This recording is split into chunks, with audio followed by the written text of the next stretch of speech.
For anyone who has ever, wrestled with those huge questions of existence, where did all this come from? What's the power that keeps reality going? Is there something transcendent?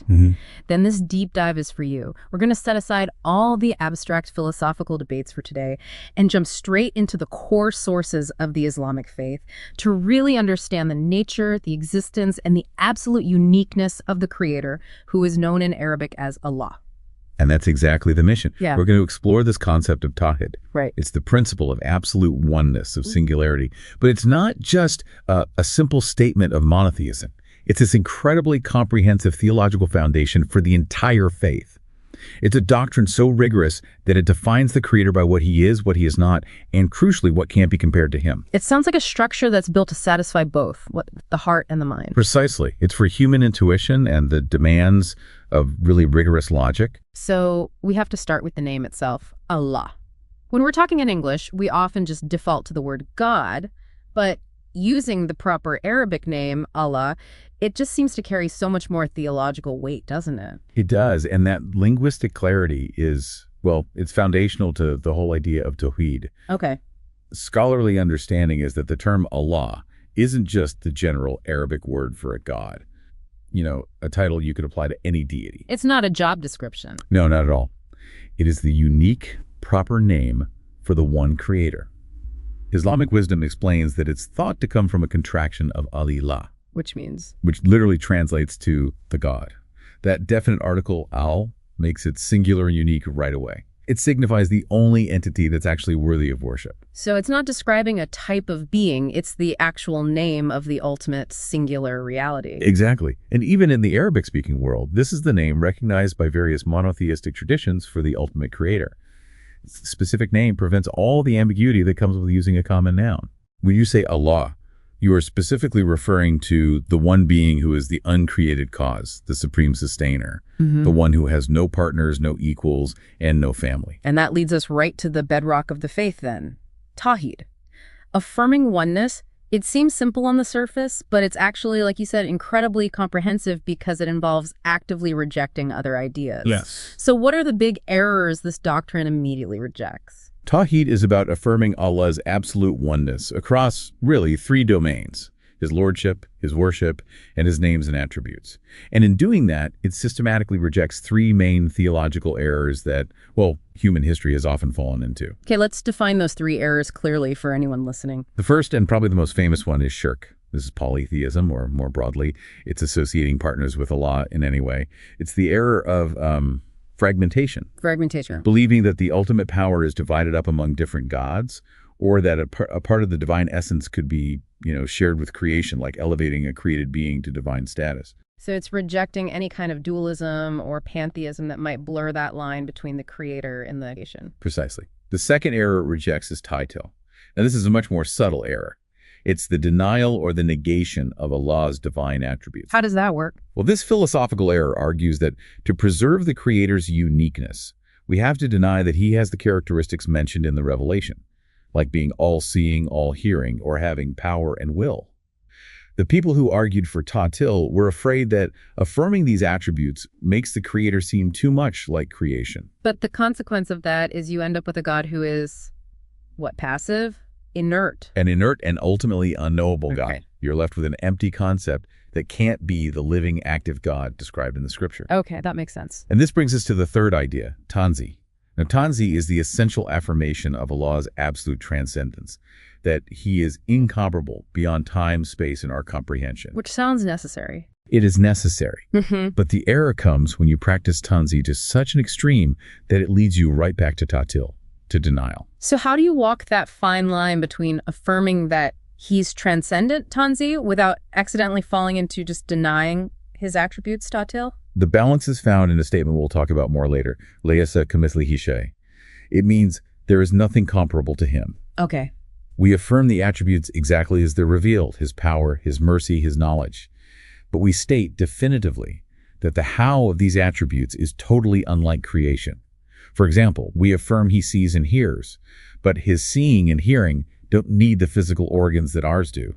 We affirm the attribute without giving it a human description. Bila kaf, without asking how. Bila kaf.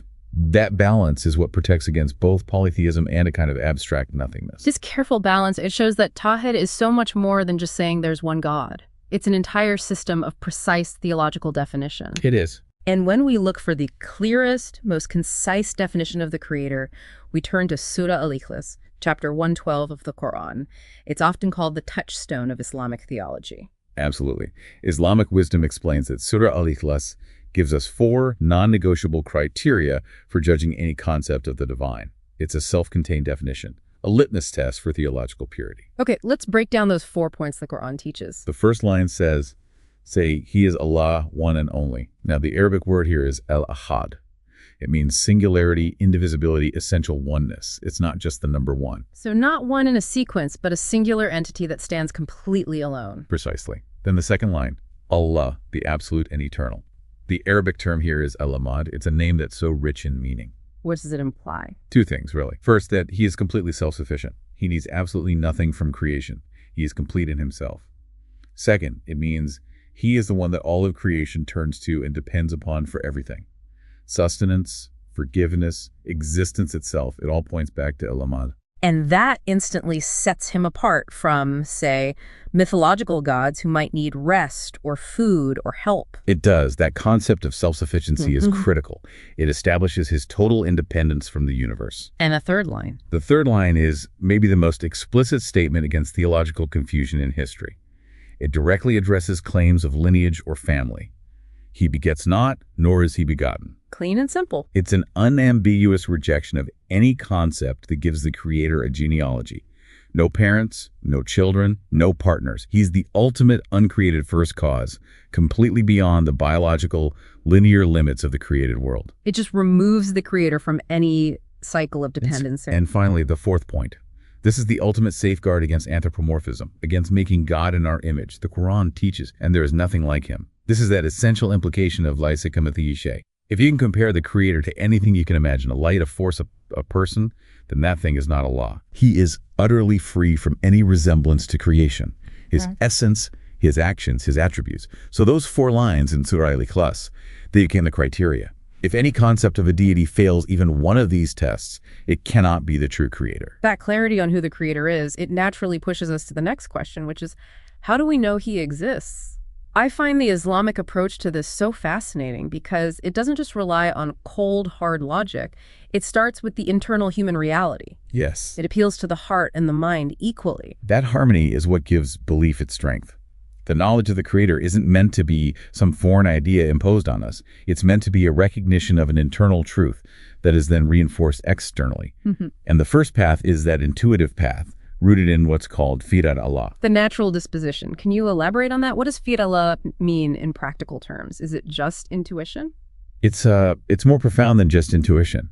Islamic wisdom explains that every human soul is born with this innate spiritual hardwiring, a foundational state that recognizes and accepts the Creator. Like a default setting for the soul. That's a great way to put it. It's the default setting, a pure, uncorrupted tendency towards monotheism. And it's often described as coming from the primordial covenant. And that's the covenant the Quran mentions, the one taken before creation itself. Exactly. The Quran teaches us about this moment when Allah gathered the souls of all human beings before they were even created and asked them, "Am I not your Lord?" And they all replied, "Yes, we have testified." Wow. So that memory, that fundamental acceptance of lordship, it remains lodged deep within the human psyche. Even if society, education, or culture tries to suppress it, that initial testimony is still there. So if that covenant is inside all of us, how does this instinct actually show up in daily life, especially for people who might intellectually identify as agnostic or atheist? You see it anecdotally and experientially all the time. This natural instinct often surges forward, bypassing the intellect entirely during moments of utter desperation or extreme hardship. Right. A crisis, exactly. A natural disaster, a life or death situation, or even just being alone in the vast, overwhelming beauty of nature. In those moments, a person instinctively reaches out to a higher power, even if they've spent their entire life denying what exists. That's the inner voice of the Fira calling humanity back to its origin. So this suggests that the knowledge of God is primarily a light in the heart and that it brings a kind of contentment. It is the ultimate source of tranquility. The Quran emphasizes this, that true fulfillment comes through spiritual connection. Unquestionably, By the remembrance of Allah, hearts are assured. Belief isn't just an intellectual box you tick. It's an authentic spiritual experience that gives you purpose and anchors your soul against all the anxieties of the world. But this intuitive conviction, it's then backed up by the mind through the rational path. Powerfully validated by the mind, yes. So let's turn to those rational arguments, starting with the cosmological argument, which is centuries old but still so potent. The idea that the universe must have an uncaused cause. It's a robust logical necessity. Islamic wisdom explains that the principle of causality governs everything we see. Everything that begins to exist must have a cause. And since the universe is clearly not eternal, began about 13.8 billion years ago, it must have had a creator who is himself uncaused and eternal. Right. This line of rational inquiry just compels the mind to accept a creator who exists outside of that causal chain. And the Quran addresses this so directly with this profound challenge to anyone who denies the creator. It poses a kind of logical trilemma. It's a brilliant piece of rhetoric. It forces self-reflection. The Quran makes you confront the impossible possibilities. Were they created out of nothing? Were they the creators? Did they create the heavens and the earth? No. They do not have faith. It just eliminates every other possibility. You can't come from nothing because that defies everything we know. And you certainly didn't create yourself or the entire cosmos. Exactly. And the philosophical depth of that argument is its rejection of infinite regress. The idea that every cause has a cause before it, going back forever. Right, which is logically incoherent. An infinite chain of dependencies could never get started. So the chain has to terminate in an uncaused first cause, which is, by definition, the creator. But if we look at the sheer improbability of the universe, the fine-tuning, the constants we'll get to, why do so many rational minds still point to chance or, theories like the multiverse? What's the theological response to that? That's a critical question. The multiverse theory, for example, it suggests an infinite number of universes, which makes it statistically inevitable that one of them would randomly produce the right constants for life. Right. The theological response, which is grounded in sound reason, is really twofold. First, the multiverse theory is entirely speculative. It's unobservable. It solves the problem of design by just making the universe infinitely bigger without actually explaining where the laws themselves came from. And second, even if there were an infinite number of universes, that entire system would still require a cause and a sustainer. It just pushes the problem one level higher. The ultimate question is still there. Who created the system that allows for universes to be created? That creator must still be unique and independent. And that moves us right to the second rational path, the teleological argument, which focuses on the order and the precision, the evident design in creation. This one is maybe the most accessible argument because it just relies on simple, observable facts. The complexity of the cosmos, biological systems, the predictability of physics, it all points to intention, not accident. And the Quran is constantly inviting us to look at the world to see this intention. It urges us toward reflective observation. The Quran teaches us to observe creation, asking these simple but profound questions.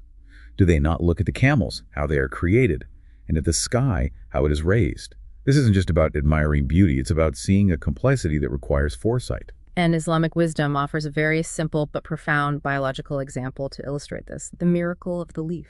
Yes. How does a simple leaf demonstrate intentional design? Imams have often pointed this out. Diverse creatures, goats, bees, deer, humans. We all consume things derived from the same plant life, the same leaf. But that same input generates completely diverse, complex, and vital substances. Milk for the goat. Honey for the bee, musk for the deer, and essential nutrients for us. This complex system, producing radically different outcomes from a single common input, is just staggering evidence of intentional, wise design for multiple specific purposes. It shows an overarching intelligence sustaining the whole network. This observation of the universe becomes even more compelling when we look at how modern science really resonates with these signs, or ayat, mentioned in the Quran centuries ago. It does. These signs seem to confirm that the universe isn't some random accident, but is structured by a knowing creator. This appeal to reason and observation is a core mechanism in the Quran. The deeper we probe reality with science, the more clearly we see patterns and details that just align with the revealed knowledge. Let's start with cosmology, with the structure and expansion of the universe. The idea of an expanding universe is a cornerstone of modern physics, but the Quran confirmed it centuries ago, long before Edwin Hubble. The Quran teaches that the Creator built the sky with power and is surely expanding it.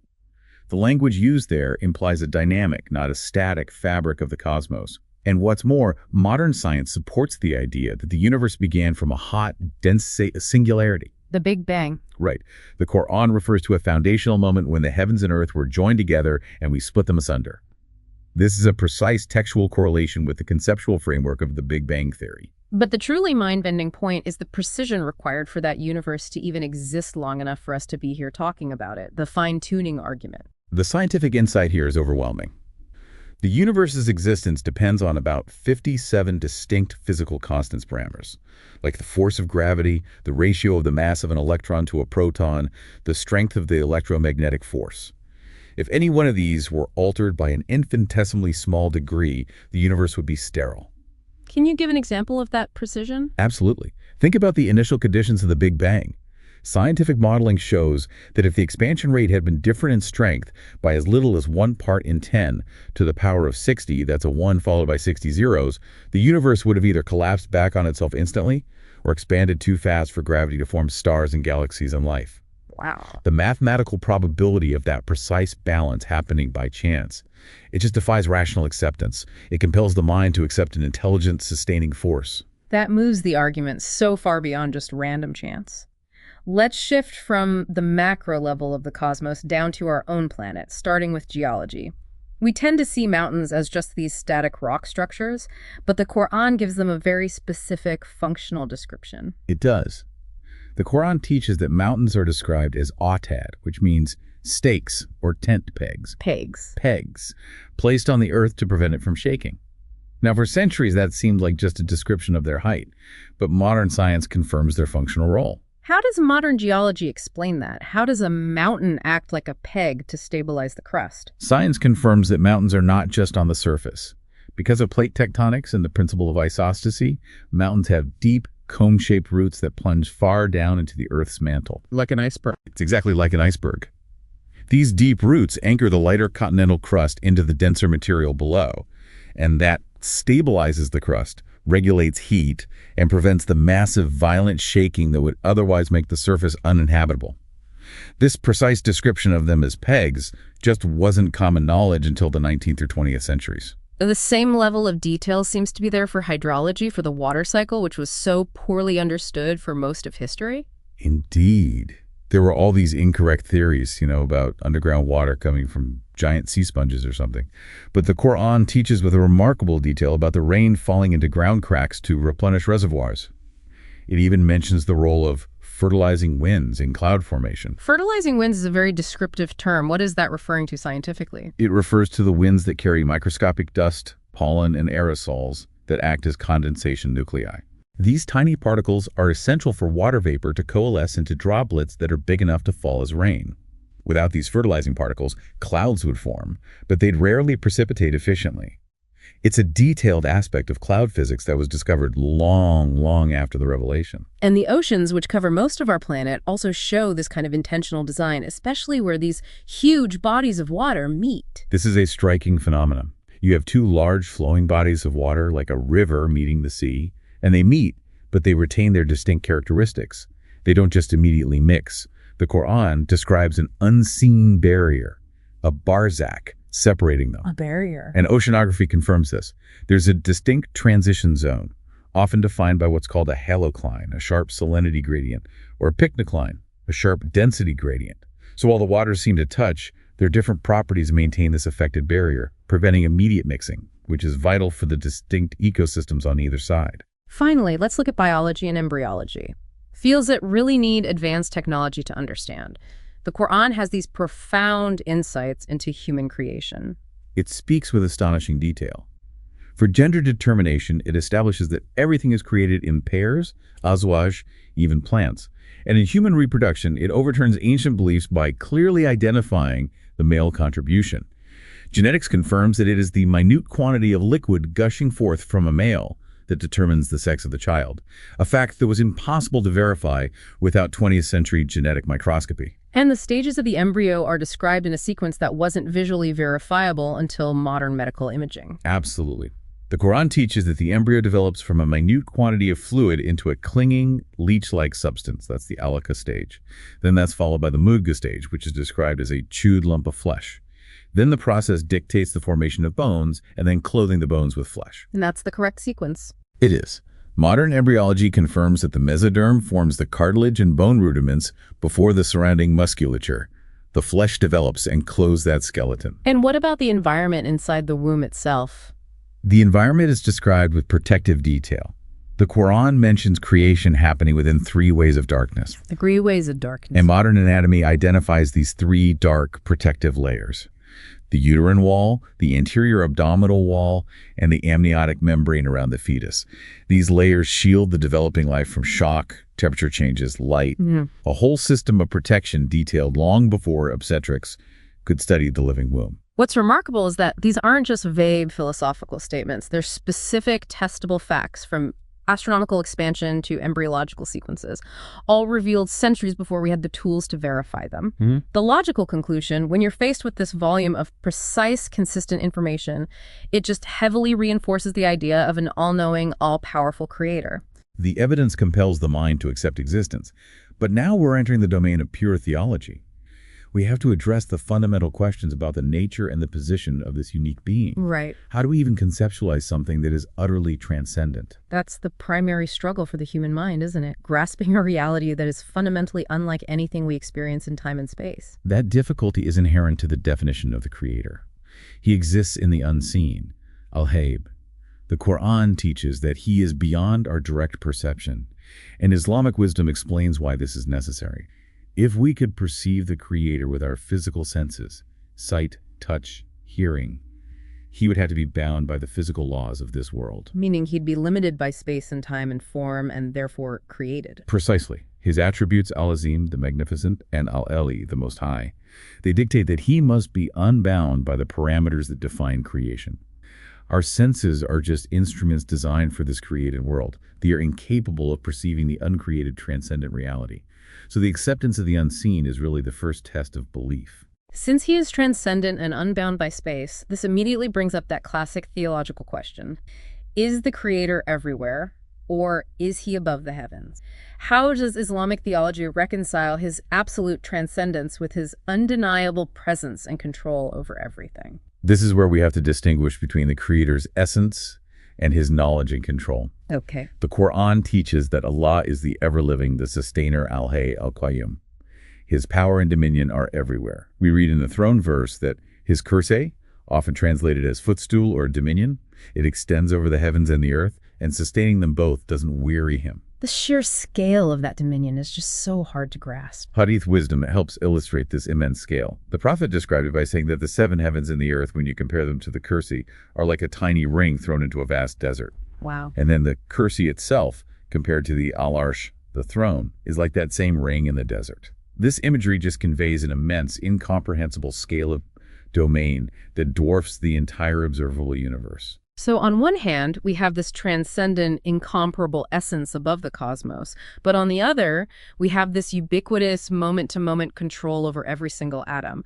How do we put those two realities together without it being a contradiction? Islamic wisdom explains that while Allah's essence is transcendent above the heavens, without question, his knowledge, his power, and his observation are absolutely ubiquitous. The Quran confirms this. Nothing is hidden from Allah in the heavens or the earth. He's nearer to us than our own jugular vein. But this nearness refers to his knowledge and continuous control, not that his essence is somehow dissolved into creation. That sounds like a really crucial theological boundary that prevents mixing the creator with the created world. It is the absolute line. The early scholars of Islam established the principle that when we're dealing with descriptions of Allah's attributes or position in the revelation, we affirm them as they are stated, like him being established above the heavens, but we do it without asking how. Without specifying a form or a modality.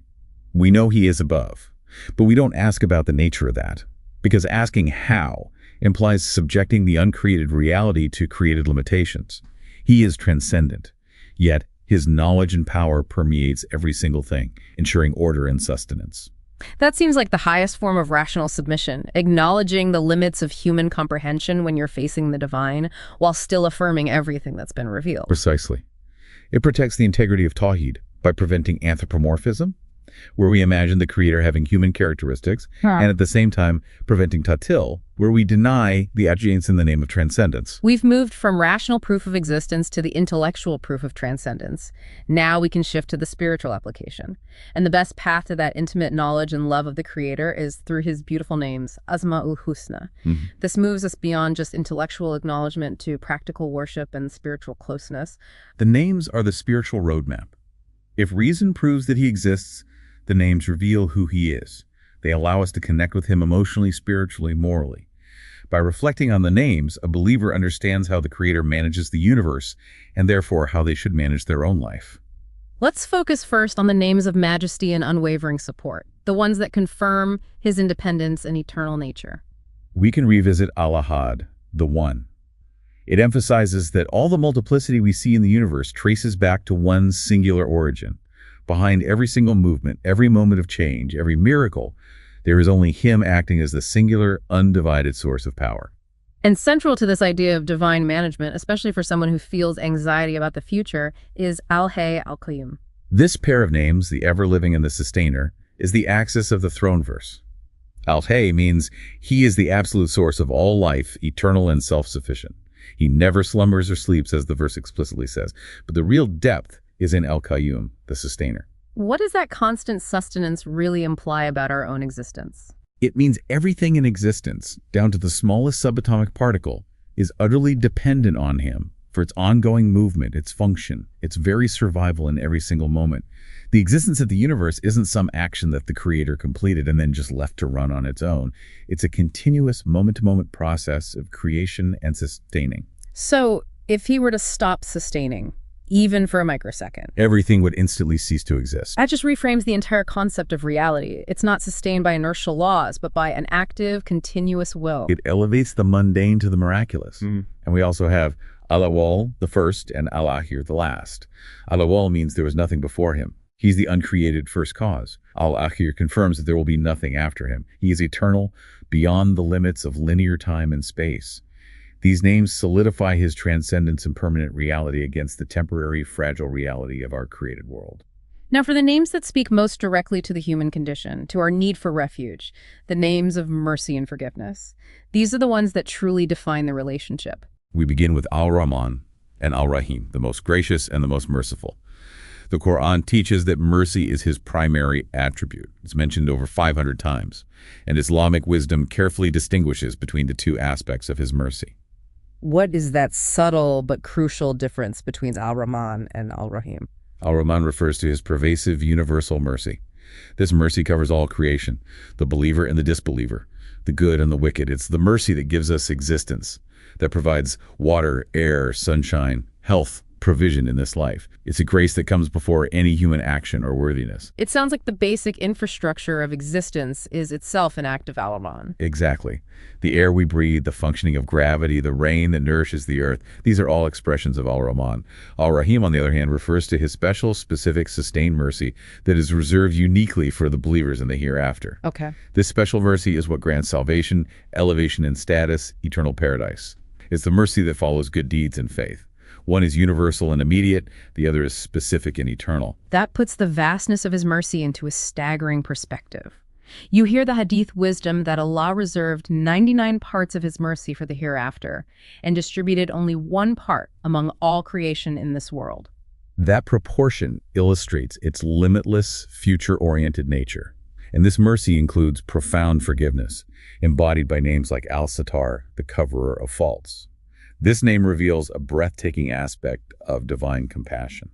How does the role of Al-Sattar play out in the relationship between the creator and the servant? A beautiful hadith explains the intimacy of this name. When a servant sincerely repents, Allah doesn't just forgive the sin, he acts as Al-Sattar, the coverer. He covers the weaknesses and mistakes so thoroughly that he hides the sin not only from all other people, family, friends, enemies, but crucially, he hides it from the servant themselves on the day of judgment. So you wouldn't even be reminded of it. The servant finds many sins missing from their record, totally erased, because the Creator didn't wish to expose their past weakness, even to them. That is a level of private, compassionate intimacy and preservation of human dignity that is truly astonishing. It's beyond just a pardon, it's restorative secrecy. This restorative quality connects directly with Al-Ghafur, the forgiving, and Al-Tawwab, the acceptor of repentance. Islamic wisdom teaches that a servant's slip is actually, by divine wisdom, what allows these names to be manifested. If we were perfect, we would never experience the boundless capacity of the Creator's forgiveness. So sin and repentance become a vehicle for encountering new, deeper dimensions of mercy. Precisely. Repentance isn't just an escape from punishment. It's an active encounter with the forgiving aspect of the divine. And Al-Tawwab means that Allah not only accepts repentance, but helps the servant turn back to Him. He creates the circumstances in the heart that allow that desire for turning back to flourish. The relationship is always open, always waiting for the sincere turning of the heart. Finally, let's explore the names of intimacy and generosity, the ones that show His direct connection to our emotional and physical needs, confirming that this transcendent being also desires a relationship. Al-Wadud, the loving one, is one of the most sublime names. It speaks to a reciprocal love. Islamic wisdom explains that there's a unique emptiness in the human heart that no worldly success, relationship, or possession can fill. This void can only be filled by the love of Allah. Seeking this love is considered the highest spiritual stage. And the connection is reciprocal. If the servant seeks Him, He reciprocates that love. Absolutely. When a servant grows in love for Allah, they are loved in return, and the relationship moves from the formal duty of worship to the intimacy of longing. This love motivates all sincere good action. And in terms of provision and need, we look to Al-Wahhab and Al-Mujib. What does Al-Wahhab, the bestower, tell us of the nature of divine giving? Al-Wahhab signifies the one who gives freely, generously, and without conditions, or often even before being asked. His giving isn't tied to performance or worthiness, but to his pure generosity. We see this in the supplication of Prophet Solomon. When he prayed for a kingdom unlike any that would come after him, he specifically called upon this name, Al-Wahhab, recognizing that only the bestower could grant something so immense and unprecedented. He targeted his prayer to the name that governed the type of giving he wanted. A profound lesson in spiritual application. And finally, Al-Mujib, the answerer, affirms his immediate nearness. The Quran teaches that Allah is near and answers the prayer of those who call on Him directly. I respond to the invocation of the supplicant when he calls upon me. This makes it so clear that the servant doesn't need some complex intermediary. The connection is intimate, direct, and immediate. The call itself is responded to by the answerer. We've journeyed through the structure of Tawhid, used reason and science to confirm existence, navigated the complexity of transcendence, and finally accessed the intimacy of the Creator through His names. The core mission was to achieve certainty through that harmony of intuition and reason. And we've seen that the case for the Creator's existence is solid. It appeals both to the innate disposition of the heart, the fiya, and to the rational evidence of creation. This knowledge, which is confirmed by the signs, the ayat that we see around us every single day, is truly accessible to all people, regardless of their level of education or training. The ultimate goal of our existence, as revealed, is simply to know and worship this magnificent, singular Creator. The knowledge of Allah as the ever-living, ever-sustaining, as Al-Hayy Al-Qayyum, is maybe the most critical takeaway for our daily lives. Indeed. We discussed Al-Qayyum, the sustainer, and Al-Qawi, the strong, who actively manages every one of those 57 physical constants moment to moment just to maintain the universe. Our existence is not a given. It is a continuously granted miracle managed by constant, perfect will. So here is the final provocative thought for you to carry forward from this deep dive.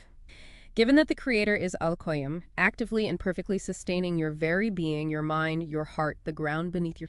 How should your constant moment-to-moment awareness of this total dependence inform your sense of responsibility and action in your own? How does this profound knowledge of dependency translate into the required application of faith?